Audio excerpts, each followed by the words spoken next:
아름다운 찬양 감사드립니다. 제가 그냥 설교 안 하고 계속 찬양 하나님께 올려드리면 좋겠다라는 마음이 들 정도로 하나님께서 기뻐하시는 예배 얼마나 감사한지 모릅니다.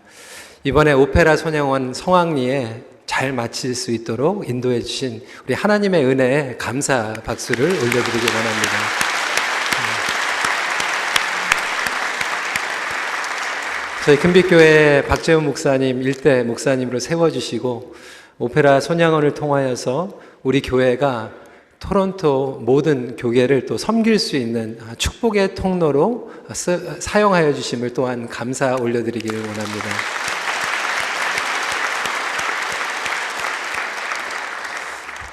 이번에 함께 해주신 고려 오페라 우리 다운원 모두 또한 우리 큰빛교회의 성가대 그리고 스태프들 그리고 민박으로 또 식사로 또 기도로 섬겨주신 여러분 모두에게 진심으로 감사를 드립니다. 하나님께서 우리를 사용하여 주셨습니다. 영광의 박수 올려드리겠습니다.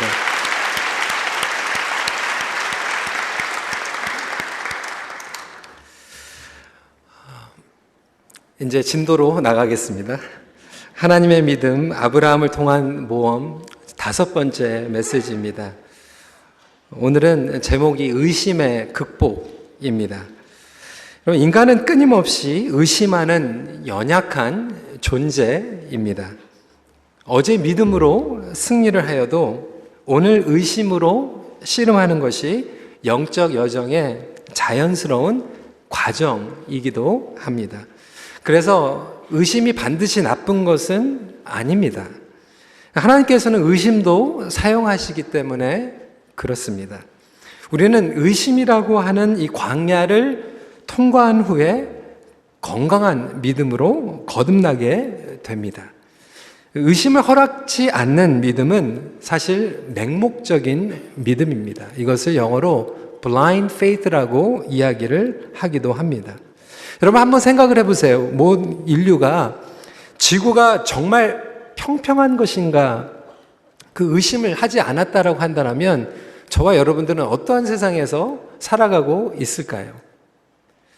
종교개혁이 일어나기 전에 성경은 왜 평민들의 언어로 번역이 되면 안 되고 제사장들, 교권의 기득권들 그리고 신부들만 이해할 수 있는 라틴어로만 보급이 되어야 되는가? 그 의심을 하지 않았다면 종교개혁도 일어나지 않았고 성경이 우리말로 번역되지도 않았을 것입니다. 이 의심을 통하여서 끊임없이 하나님을 간절하게 찾게 되는 갈망이 될 수도 있다라고 하는 것이죠. 여러분 그래서 의심을 영어로 doubt이라고 하는데 갈망을 desire라고 얘기를 합니다. 그래서 우리가 연약한 가운데에서 의심으로 나가지만 하나님께서는 그 의심을 성화시켜서 하나님을 갈망하는 마음으로 성화시켜 주신다라고 하는 것입니다. 하지만 하나님을 찾지 못하고 우리 스스로 이것을 해결하려고 할 때 우리의 의심은 회의감으로 변질될 수도 있을 것입니다. 오늘 본문으로 돌아와서 14장 전쟁의 승리에 대해서 우리가 지지난주에 말씀을 나눴습니다. 아브라함이 자기의 조카 롯이 붙잡혀 있는 소식을 듣고 나서 용기를 냅니다. 그리고 어려운 전쟁을 감당하였습니다. 하나님께서 놀라운 승리를 주셨어요. 얼마나 감사합니까? 그런데 여러분 승리 후에 다시 일상생활의 현실로 돌아오게 됩니다. 그리고 일상생활의 현실로 돌아온 아브라함은 지금 의심 가운데에서 두려워하고 있어요. 2가지 이유 때문에 두려워하는 거죠.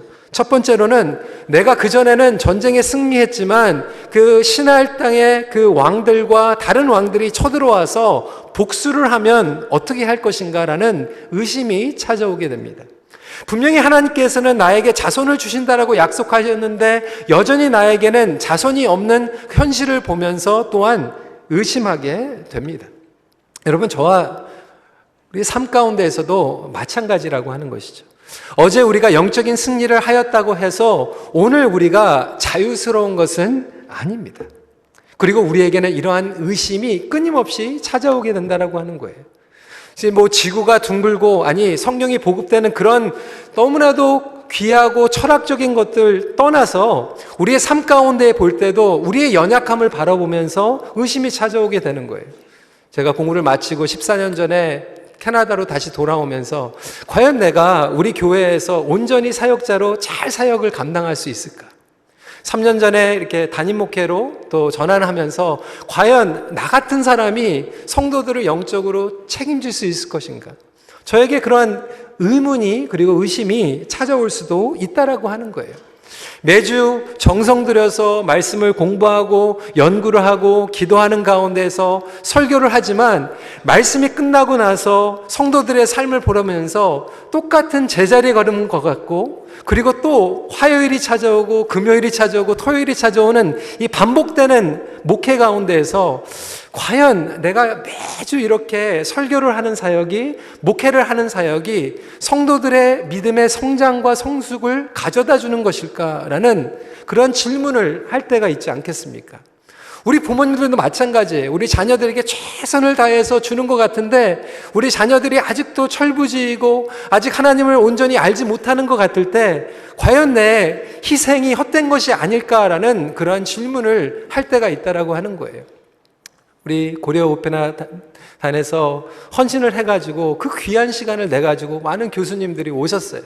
그 금요일날, 토요일날 너무나도 성황리에 토론토에서 오페라 소냥원을 마쳤습니다.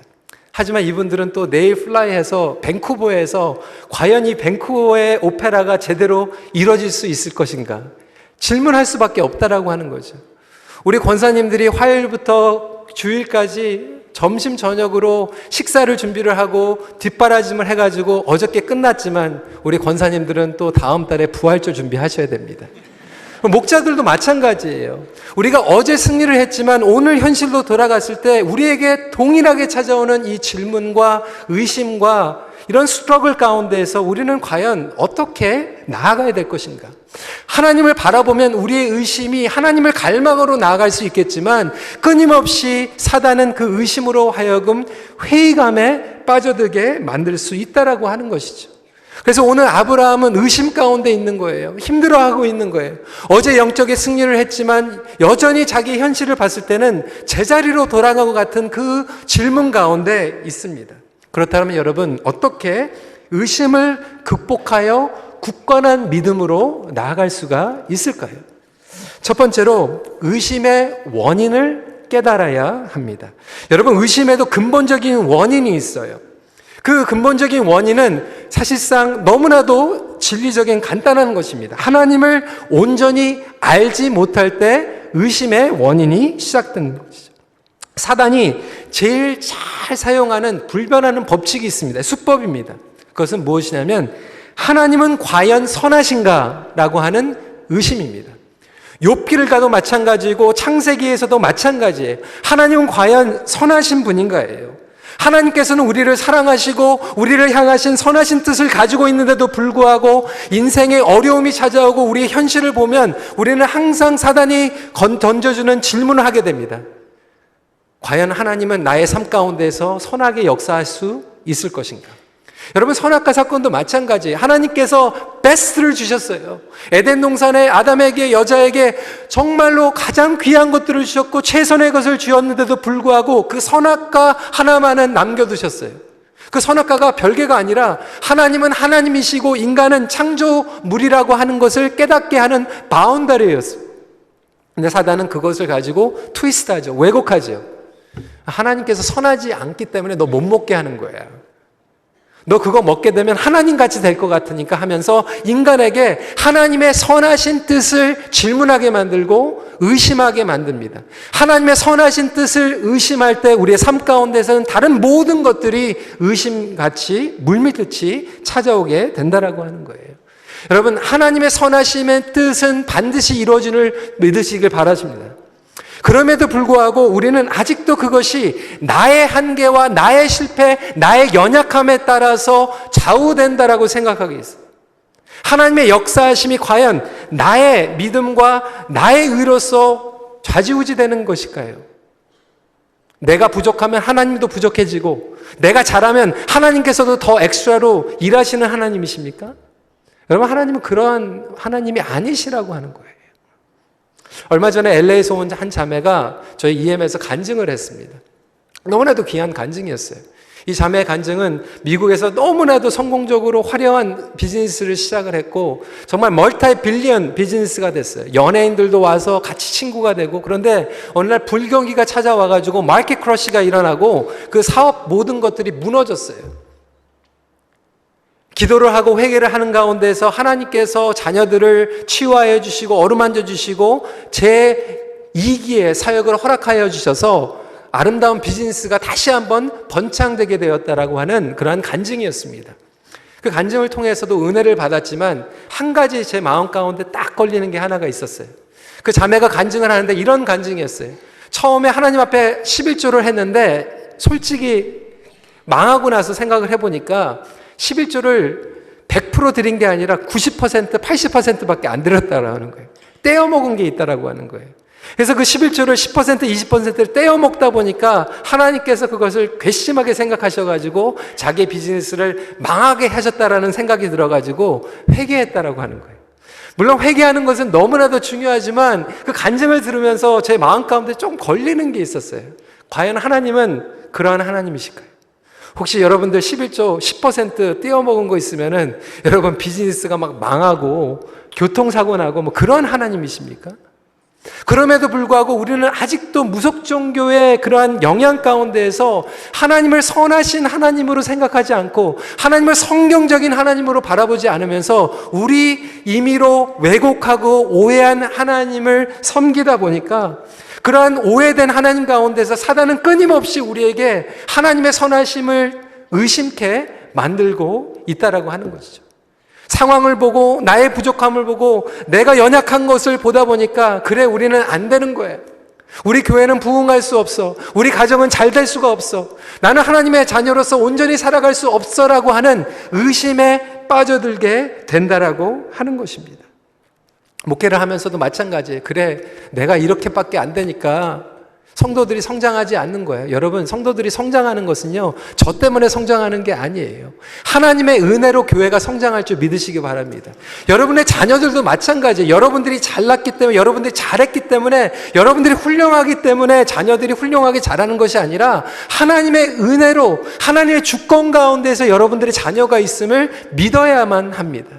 그럼에도 불구하고 우리는 끊임없이 하나님의 역사하심 자체도 나의 중심으로 바라보고 있다라고 하는 거예요. 내가 잘하면 하나님께서 잘해주시고 내가 못하면 하나님께서 거두어 가시는 하나님. 여러분, 우리 하나님은 그러한 하나님이 아니십니다. 자꾸 우리의 중심으로 바라보니까 우리는 현실에 안주하게 됩니다. 내가 할 수 있는 만큼만 하게 됩니다. 오늘 아브라함의 고백을 보십시오. 2절 말씀입니다. 나는 자식이 없사오니 나의 상속자는 이 다메섹 사람 엘리에셀이니라. 사실 그는 다메섹 사람 엘리에셀을 상속자로 여기고 있었어요. 롯이라고 하는 조카를 백업 플랜으로 붙잡고 있었는데 하나님께서 헤어지라고 하니까 이미 헤어졌어요. 헤어짐에도 불구하고 두 번째 백업 플랜을 가지고 있는 거예요. 하나님께서는 약속하셨지만 그것이 이루어지지 않을 것을 생각해서 자기가 길렀던 다메섹의 엘리에셀이라고 하는 신복을 두 번째 백업으로 가지고 있는 거예요. 여러분, 이게 바로 아브라함의 현실이고 저와 여러분들의 모습이라고 하는 거예요. 하나님 약속하셨는데 하나님 정말 선하게 그것을 성취하실까? 그거를 못 믿는 거예요. 실제적으로 저와 여러분들의 삶 가운데에서도 얼마만큼 우리는 하나님의 선하심을 신뢰하고 있습니까? 하나님의 선하심을 신뢰하지 못하다 보니까 매사가 불안불안한 거, 두려운 거예요. 초조한 거예요. 잘 돼도 초조하고 안 돼도 초조하고. 그렇다면 하나님께서는 아브라함의 의심을 어떻게 극복하셨을까요? 두 번째로 하나님께서는 직접 믿음의 설득을 하십니다. 여러분, 우리의 믿음은요, 우리에게로 나온 게 아니에요. 하나님께서 우리에게 믿음의 설득을 하셨다라고 하는 거예요. 저와 여러분들이 이 자리에 앉아 있는 것도 하나님께서 강권적으로 설득하시고 우리를 택하셔서 나온 줄 믿으시기 바랍니다. 오늘 말씀을 보세요. 4절 말씀입니다. 여호와의 말씀이 그에게 임하여 이르시되 그 사람이 내 상속자가 아니라 내 몸에서 날짜가 내 상속자가 되리라. 말씀하시고 아브라함을 데리고 나가세요. 하늘의 수많은 별들을 보여주시면서 너의 자손이 이와 같이 많으리라 라고 말씀하세요. 여러분 6절에 보니까 아브라함이요, 여호와를 믿으니 여호와께서 이를 그의 의로 여기고 라고 기록하고 있습니다. 많은 분들이 이 말씀을 보면 야, 그렇지, 아브라함의 믿음은 대단한 믿음이야, 아브라함은 믿음의 조상. 하지만 엄밀히 말하자면 그 믿음의 주체 또한 아브라함이 아니라 하나님이시라고 하는 것을 오늘 본문은 저희들에게 선포하고 있는 거예요. 아브라함의 믿음은 원래 연약했어요. 부족했어요. 그래서 말씀을 통하여서 보는 것은 믿음을 이루어가는 것은 우리 자신이 아니라 하나님 자신이라고 하는 거예요. 그것이 복음입니다. 하나님께서 우리에게 믿음의 설득을 하시고 우리에게 믿음을 주시고 우리의 믿음을 세워가시는데 하나님의 영광을 위해서 하신다라고 하는 거예요. 그것이 바로 강권적인 하나님의 은혜라고 하는 것입니다. 오늘 이 본문에 보면 언약의 관계를 확립시켜 주시는데 누가 하십니까? 하나님께서 하세요. 많은 사람들이 믿음 가운데에서 이성과 의심 가운데에서 고민을 하며 살아갑니다. 그러다 보니까 17세기 근대 철학가의 아버지였던 르네 데카르트는 그 의심이 많은 것에 대해서 어떻게 우리의 이성과 우리의 의심을 구별할 수 있을까라고 하는 고민을 하게 됩니다. 그러면서 이렇게 생각을 하는 거예요. 가장 확실하고 의심할 여지가 없는 진리를 찾아야 하는데 이 진리를 찾으려고 하는 것은 방법이 딱 하나이다. 진리가 아닌 것들은 배제하는 거예요. 그래서 합리주의가 나오게 됩니다. 그런데 어떤 것이 진리이고 어떤 것이 진리가 아닌가 계속해서 생각을 하다 보니까 조금이라도 의심이 되는 것은 진리가 아니라고 다 배제하는 거예요. 그것이 합리주의입니다. 그래서 나중에는 절대적인 진리는 다 한 개밖에 없다. 나는 생각한다. 고로 존재한다. 내가 생각하는 거 말고는 진리가 없다라고 얘기를 하는 거예요. 너무나도 무서운 거죠. 그러다 보니까 종교주의자들은 그것을 배척하면서 이렇게 얘기합니다. 생각하지 마. 그냥 믿으면 돼. 그냥 저지르면 돼. 여러분, 그것도 위험한 믿음입니다. 하나님은 분명히 우리에게 생각하게 하세요. 그리고 우리에게 느끼게 하십니다. 그런데 그 모든 것들을 통하여서 주체가 우리 자신이 아니라 하나님 자신이라고 하는 거예요. 믿음은 하나님을 신뢰함으로 시작하고 그 신뢰는 관계의 확립 가운데에서 가장 중요한 요소예요.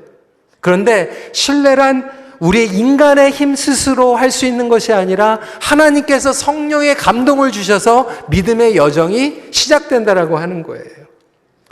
믿음의 시작은 결국 하나님이십니다. 내가 믿음이 좋은 게 아니에요. 여러분, 내가 믿음이 좋다라고 생각하니까 우리가 교만해지는 거예요. 내가 믿음이 나쁘다고 생각하니까 회의감에 빠져드는 거예요. 하지만 그 믿음은 하나님께서 우리에게 주셨다라고 하는 거예요. 오늘 말씀을 보면 하나님께서 아브라함에게 언약을 주세요.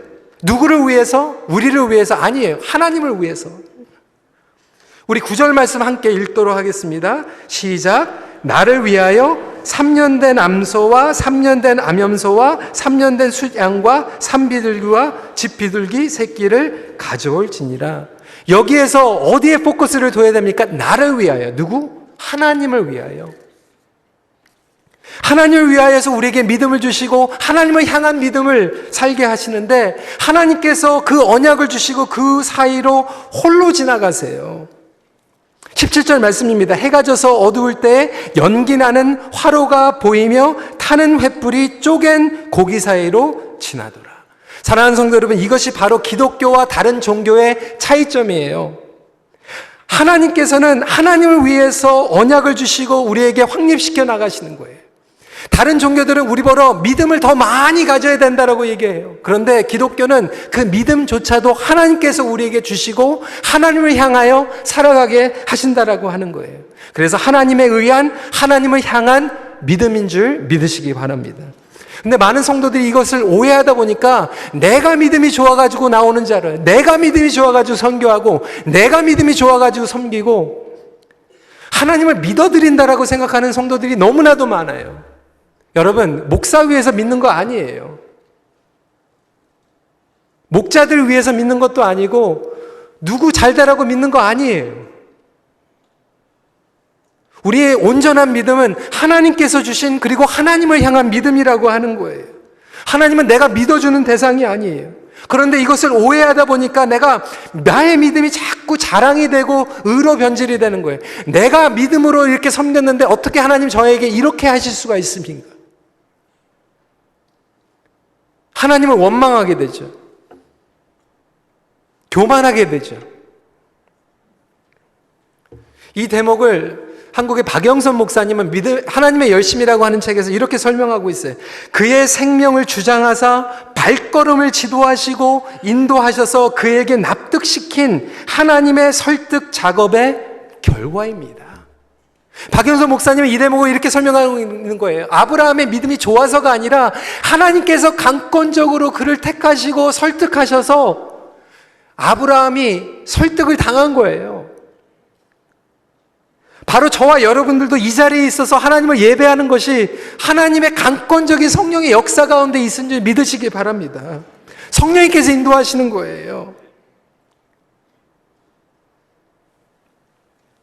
저는 이번 금요일, 토요일 오페라 손양원을 보면서 너무나도 감동적이었던 것은, 물론 우리 단원들이 너무나도 훌륭한 그 퍼포먼스를 하셨지만 저는 그 비하인드 스토리를 우리 박 목사님을 통해서 너무나도 많이 들었어요.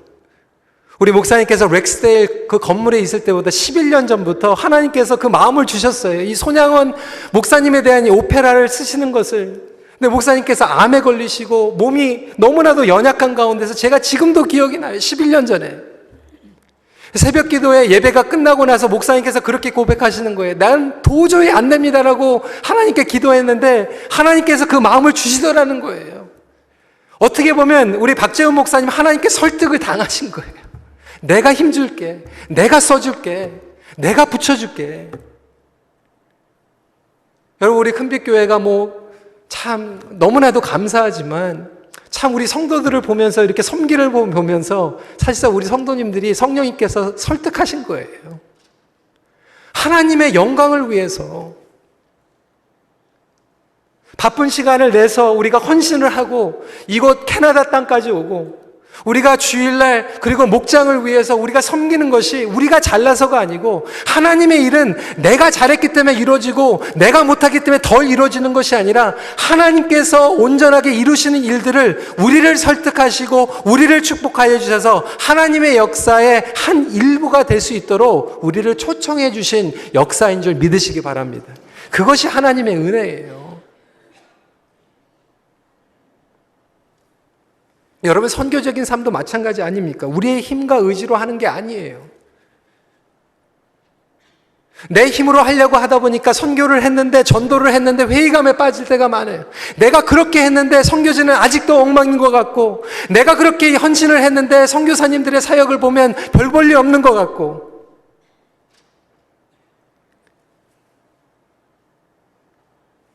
하지만 성령님께서 우리의 마음을 움직여 주실 때 여러분, 하나님의 역사는요, 창세기에서 요한계시록까지 회복의 완성이 일어날 줄 믿으시기 바랍니다.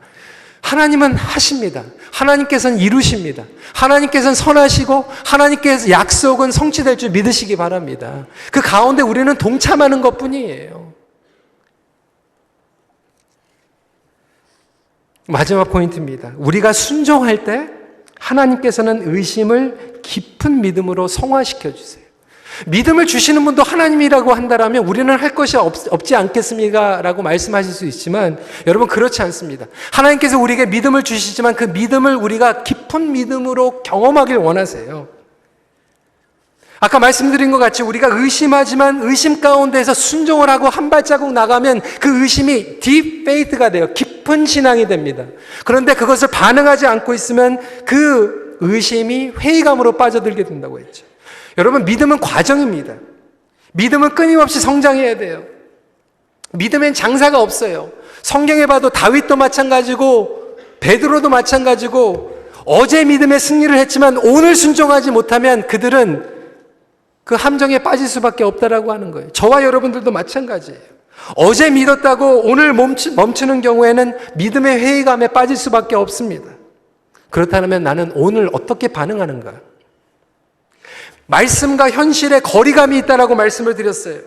그 거리감을 하나님께서 우리의 믿음으로 채워나가길 원하시는데, 그 믿음은 하나님의 약속을 붙잡고 한 발자국 걸어갈 때, 그래서 하나님께서는 이 아브라함이 연약한 믿음이 있는데도 불구하고 아브라함을 데리고 나가세요.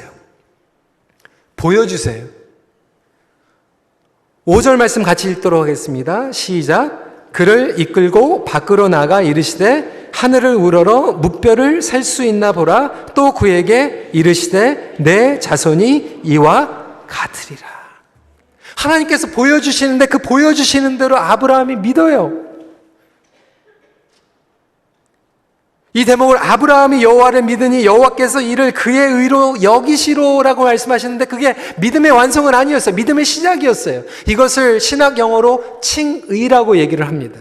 그래서 로마서 1장 17절에는 더 분명하게 설명하고 있어요. 복음에는 하나님의 의가 나타나서 믿음으로 믿음에 이르게 하나니 기록된 바 오직 의인은 믿음으로 말미암아 살리라 함과 같느니라. 잘 보세요, 여러분. 내 믿음으로 구원을 받은 게 아니라 믿음으로 믿음에 이르게 하였다라고 하는 거예요. 그 믿음이 우리에게 전수가 됐는데 그 믿음은 하나님의 의로서 우리에게 전달이 됐다라고 얘기하고 있어요. 하나님의 의는 무엇입니까? 예수 그리스도. 하나님께서 예수 그리스도를 통하여 우리에게 믿음의 확증을 보여주시고 그 믿음을 우리가 반응하면 하나님의 믿음이 우리의 믿음이 된다라고 하는 거예요. 그것을 오늘 말씀을 통해서 보여주고 있는 거예요. 복음의 진리는 내가 믿어서가 아니라 믿음에서 믿음으로 연결이 되는 거죠. 그래서 하나님께서 언약의 예식을 베푸시는데 그 당시에 고대 근동 지역에 언약의 예식이 있었어요. 무엇이 좀 원시적인 거예요. 근데 하나님은 참 우리의 눈높이에 맞춰서 역사하십니다. 그 당시의 눈높이예요. 이게 원시적인 방법이었지만 동물을 반쪽으로 쪼개고 쌍방이 지나갑니다. 그 쌍방이 지나가면서 약속을 하는데 이 약속을, 이 언약을 어기면 어떻게 되냐면 어긴 사람이 이 동물이 쪼개진 것 같이 찢어지는 거예요. 죽이겠다는 얘기예요. 원시적인 방법이죠. 근데 여러분 생각을 해보세요. 그 당시에는요, 강자와 약자가 이런 언약을, 계약을 베풉니다. 강자가 약자를 내가 보호해주겠다. 그런데 보호해주는 대신 네가 조공을 바쳐야 돼. 그것을 어기면은 내가 와가지고 너를 이 동물이 쪼개진 것 같이 그렇게 쪼개버릴 거야. 마침 우리 한국의 조폭이 관리 구역이 있잖아요. 그거 뭐라고 그러죠? 영역? 나와바리? 라스베가스에 마피아가 있는데 호텔과 카지노를 보호해주면서 세금을 내야 되잖아요. 우리가 보호해줄 테니까 그것을 보답하는 만큼 돈을 내. 그거 안 내면 와가지고 너 이렇게 되는 거에 보여주는 거예요. 그 당시에는 강자가 약자를 그렇게 무릎을 꿇고 순복을 시켜가지고 지나가게 만들었는데, 여러분 이 복음이요 얼마나 놀라운지 오늘 말씀을 보면요, 하나님께서 그것을 쪼개고 아브라함 보러 지나가라고 말씀하시지 않고 하나님께서 지나가세요. 그 말씀은 뭡니까? 아브라함아, 네가 연약하고 네가 쓰러질지라도 내가 지나가고 이 언약은 내가 완성할 거야. 내가 책임질 거야.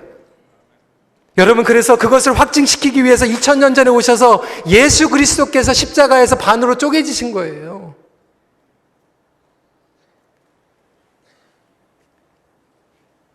그것이 성육신의 역사입니다. 우리의 눈높이로 오셔서 하나님 자신이 희생제물로 드시고 하나님 자신이 내가 쪼개지고 내가 이루겠다라고 말씀하고 계세요.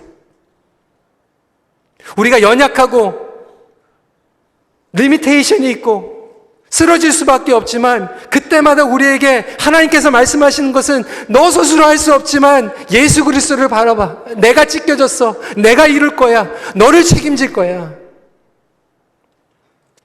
죄성으로 말미암아 의심 속에 살아가는 우리에게 사랑의 확증과 관계의 확립을 십자가를 통하여 주신 하나님. 여러분, 이것을 우리 눈높이로 내려가서 일반 사람들에게, 주위 사람들에게, 멀리 가면 선교지에서, 직장에서, 우리 가정에서 나누는 것이 선교적인 삶이에요.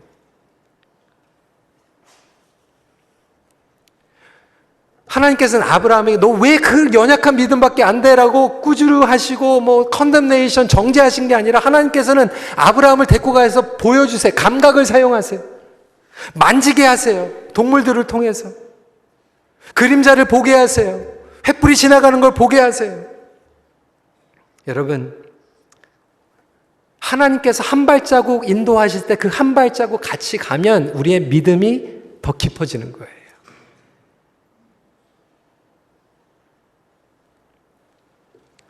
이안 드고의 교수님은 이렇게 얘기를 합니다. The further you go in obedience, the more you see of God's plan. 순종의 발걸음을 할수록 하나님의 계획을 구체적으로 보게 된다.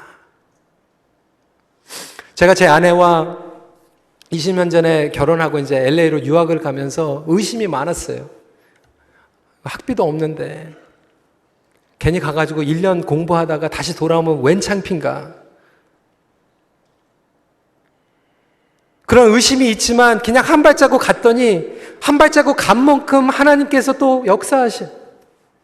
그 공부 다 마치고 와가지고 14년 전에 우리 큰빛교회에서 영어 목회를 하면서도 저에게는 의심이 있었어요. 나 같은 사람이.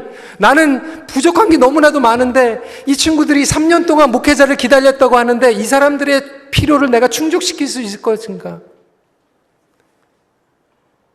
우리 큰빛교회가 그냥 교회가 아니고 정말 토론토에 리딩 철치로 나가야 되는데 나 같은 사람이 여러분 그 의심 가운데서도 하나님께서 우리의 믿음을 깊게 만드시는 것은 부족하지만 하나님과 한 발자국 나가는가.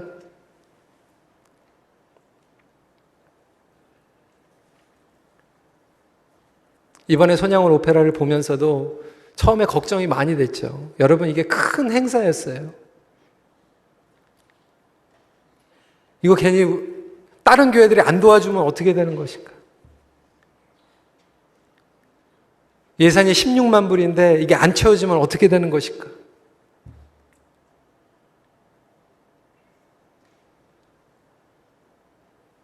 근데 여러분 한 발자국 가다 보니까요. 여러분 정말 어저께 들은 게 우리 마이너스 안 되고 하나님께서 다 채워주셨어요. 얼마나 감사한지 몰라요.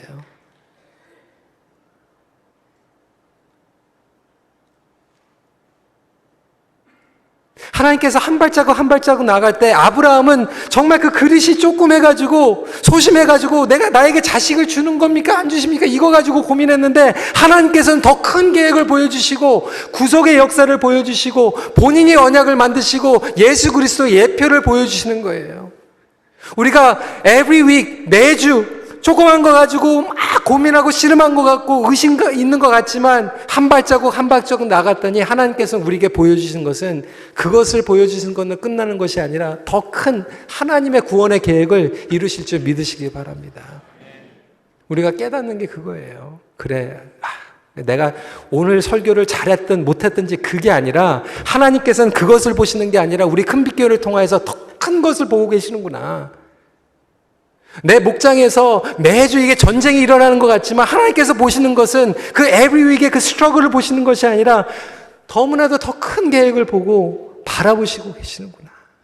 우리 자녀들도 마찬가지예요. 전쟁 치르는 것 같죠. 때로는 정말 이게 사람이 되는 건가 안 되는 건가. 선교도 마찬가지예요.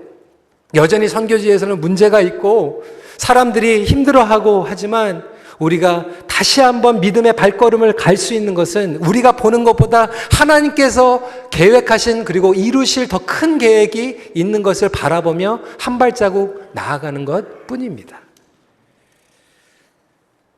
문제는 많은 사람들이 그 중도에서 포기하고 하차한다라고 하는 거예요. 끊임없이 드러나는 우리의 연약함에도 불구하고 오늘도 우리와 함께 하시는 그리고 역사하시는 하나님을 바라보십시오. 선교에 대한 나의 믿음의 자세도 그리고 헌신도 마찬가지예요.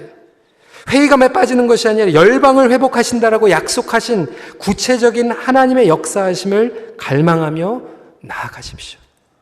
여러분 하나님의 관계에서 회의감에 빠지신 분들 여러분 너무 크게 생각하지 마세요. 오늘 하루 이렇게 여러분들이 나오신 것 시작이에요. 성경책 말씀을 보고 기도할 수 있는 것이 한 발자국이에요. 나에게 정말 너무나도 힘든 이 관계 영역 가운데서도 그래도 그 사람을 위해서 기도할 수 있다라면 한 발자국이에요. 이렇게 한 발자국 한 발자국 나갈 때 하나님께서 우리에게 주신 믿음이 더욱더 굳건한 믿음으로, 깊은 믿음으로 자라갈 줄 갈망하십시오. 말씀을 정리합니다.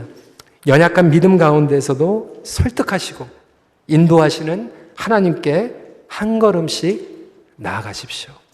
기도하겠습니다. 성도 여러분, 오늘 말씀을 기억하면서 기도할 때 우리 다른 것들은 몰라도 몇 가지를 놓고 주님 앞에 나아가는 시간 갖기를 원합니다. 하나님 선하십니다. 하나님의 선하신 약속은 반드시 완성되고 이루어집니다. 하나님 자신이 자신을 걸고 약속하신 거예요. 우리는 넘어지죠. 그렇지만 하나님의 선하신 약속과 하나님의 선하신 성품이 우리의 연약함 때문에 좌지우지 되지는 않는다라고 하는 거예요. 그렇다면 이 시간에 다시 한번 하나님께서 우리에게 믿음을 주시고 설득하실 때 그냥 아멘하고 반응하길 원하고요. 그 반응하는 가운데서 하나님, 나에게는 여전히 연약함과 의심이 있지만 나에게 설득하시는 주님께서 저에게도 보여주세요. 아브라함에게 보여주신 것 같이 저에게도 보여주시면 보여주신 제가 가고 나에게 만지게 하여 주셔서 관계를 통하여 하나님의 중심적인 삶을 살아갈 수 있도록 인도하여 주시옵소서. 주님을 믿습니다. 주님을 신뢰합니다. 우리 이 시간에 같이 기도하는 시간 갖도록 하겠습니다. 기도하시겠습니다.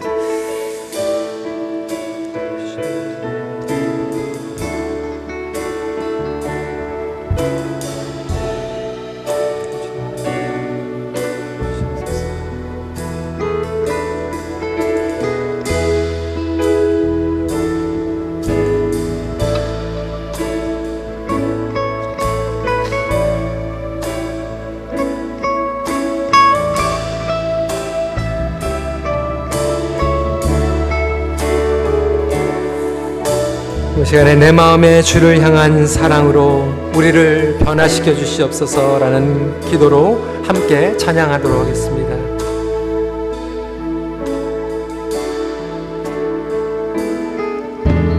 내 마음의 주를 향한 사랑이 나의 말엔 주가 주신 진리로 나의 눈에 주의 눈물 채워주소서.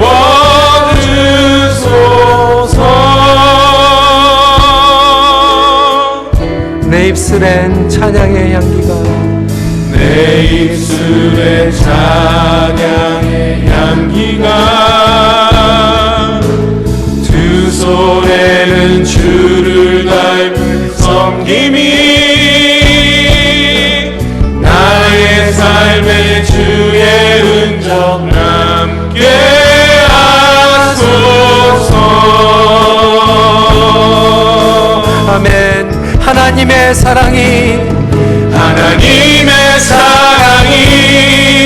영원히 함께하리.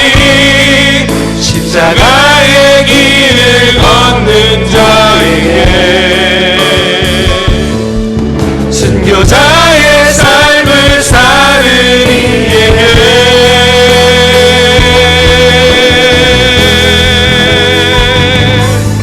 조롱하는 소리와 세상 유혹 속에도 주의 순결한 신부가 되리라. 내 생명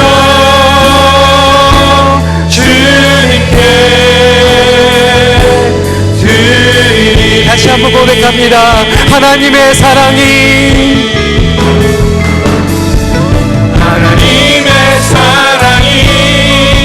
영원히 함께하리. 십자가의 길을 걷는 자에게 순교자의 삶을 사는 이에게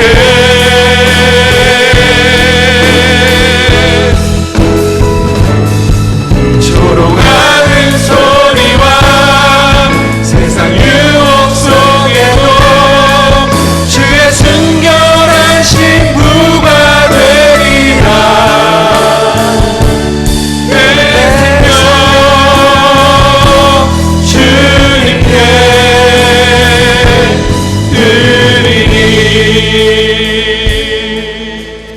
이 시간에 두 손을 주님 앞에 올려드리며 감사의 기도를 올려드리는 시간 갖기를 원합니다.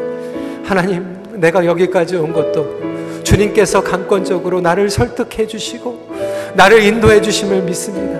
그러므로 앞으로의 일도 하나님께서 책임져 주시고 하나님께서 이루어 주실 것을 믿습니다라고 하는 고백을 하며 우리의 인생과 우리의 삶의 모든 영역들, 우리의 미래, 우리의 직업, 우리의 가정 주님 앞에 올려드리며 이 시간에 다시 한번 주님 앞에 고백하는 시간 짧게나 갖길 원합니다. 기도하겠습니다.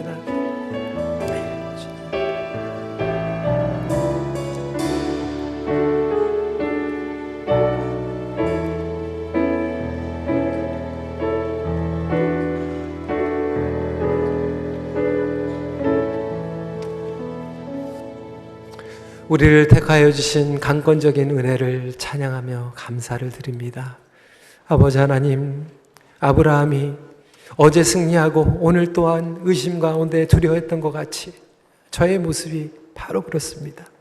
오늘 예배 자리로 나왔지만 내일 주님의 손을 붙잡지 않으면 우리는 여전히 똑같이 무너지고 회의감에 빠질 수밖에 없는 연약한 존재이기에 오늘도 한 발자국 한 발자국 인도하여 주시는 주님의 은혜를 붙잡고 우리에게 주신 믿음을 감사드리며 그 믿음이 더욱더 굳건한 그리고 건강한 그리고 깊은 믿음이 될 수 있도록 은혜를 내려 주시옵소서.